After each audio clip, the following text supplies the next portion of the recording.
September 1940. A German Heinkel He-111 bomber is rumbling toward London, carrying 2 tons of high explosives. In any other era, it would have reached its target uninterrupted. But Britain had developed a system update for modern warfare, an integrated network of coastal radar stations. This early warning system gave the Royal Air Force exactly 10 minutes of notice. In aerial warfare, altitude is life. The British needed a fighter plane that could launch from the grass, point its nose at the sky, and climb at an unbelievable rate to meet the German bombers before they reached the city.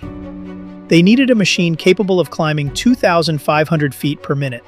They needed the Supermarine Spitfire. Today, we take sleek, all-metal monoplanes for granted.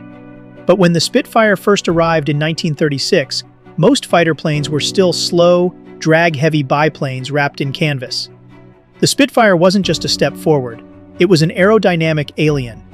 Designed by the brilliant R.J. Mitchell, the Spitfire utilized newly invented age-hardened aluminum alloys and a massive engine to create an apex predator.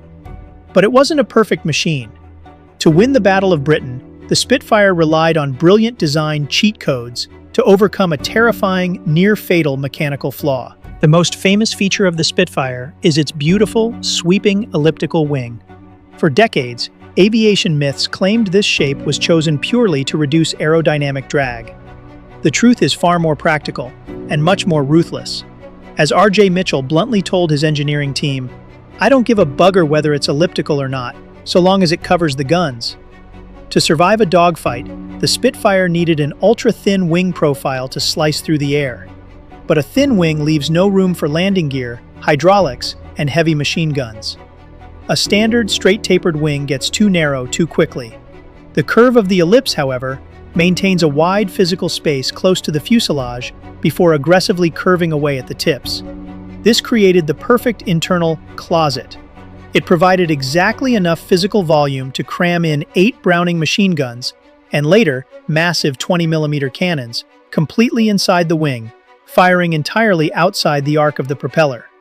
Meanwhile, German engineers working on the Messerschmitt Bf-109 were forced to mount their guns above the engine, using complex, heavy interrupter gears to ensure the bullets didn't shoot their own propeller blades off. Despite its incredible maneuverability, the Spitfire harbored a deadly system error. Powering the Spitfire was the legendary 27-liter Rolls-Royce Merlin V12 engine. To mix fuel and air, the Merlin used a traditional float carburetor. It functioned exactly like the floating ball in the tank of a modern toilet, measuring the liquid level and opening a valve when fuel was needed. Under normal, positive G flying, this worked perfectly. But in the middle of a frantic dogfight, if a British pilot shoved his control stick forward into a steep negative G dive, gravity would violently throw the fuel to the top of the carburetor. The float would drop, the valve would jam open, and the engine would instantly flood with fuel. The engine would cough, sputter, and completely die. The German Bf-109 did not have this problem. Their 34-liter engines utilized highly advanced direct fuel injection. German pilots quickly figured out the Spitfire's fatal glitch. If a Messerschmitt was being hunted by a Spitfire, the German pilot would simply push his nose down into a violent dive. His fuel-injected engine would scream away seamlessly. If the British pilot tried to follow him, his engine would choke out. To avoid crashing, the Spitfire pilot had to waste precious seconds rolling the aircraft upside down first, keeping the G-forces positive before pulling into the dive. In a dogfight, those 2 seconds were the difference between life and death. The Germans had the advantage in fuel injection, and thanks to a variable speed fluid coupling on their supercharger, the Bf-109 actually generated more power at lower altitudes. To keep the Spitfire competitive, British engineers had to extract every single ounce of horsepower out of their smaller 27-liter engine. They added massive superchargers, which compressed the air to increase power. But compressing air creates extreme heat, requiring massive intercoolers and radiators to keep the engine from melting into a block of slag. A larger radiator acts like an open parachute under the plane, creating massive aerodynamic drag that kills top speed. So the British deployed their ultimate engineering cheat code: high-pressure coolant. Following World War I, the Treaty of Versailles banned Germany from participating in high-speed international air races, like the famous Schneider Trophy. Because they were banned, the Germans missed out on a crucial decade of extreme aerodynamic research. During those races, the British learned that if you heavily pressurize an engine's coolant system, you can raise the boiling point of the liquid to extreme temperatures. Because the coolant was so much hotter than the freezing outside air, the heat transferred away from the plane incredibly fast. Because of this pressurized system, the Spitfire required a radiator that was half the size of the German Bf-109's radiator.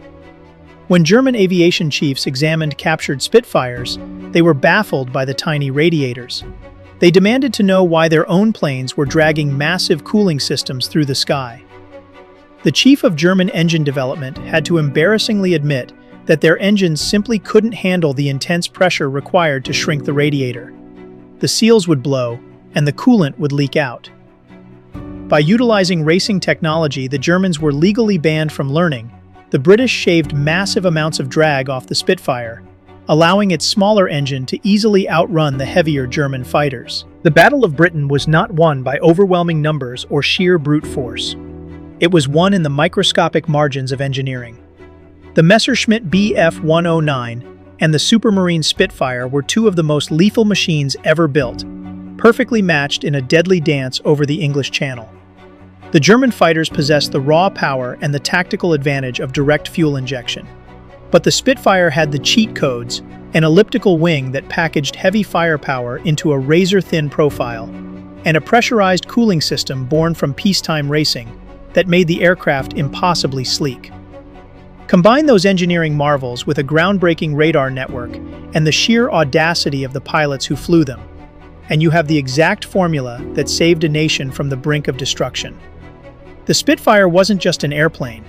It was a mathematical masterpiece that proved that in the chaotic physics of war, working smarter is the ultimate weapon.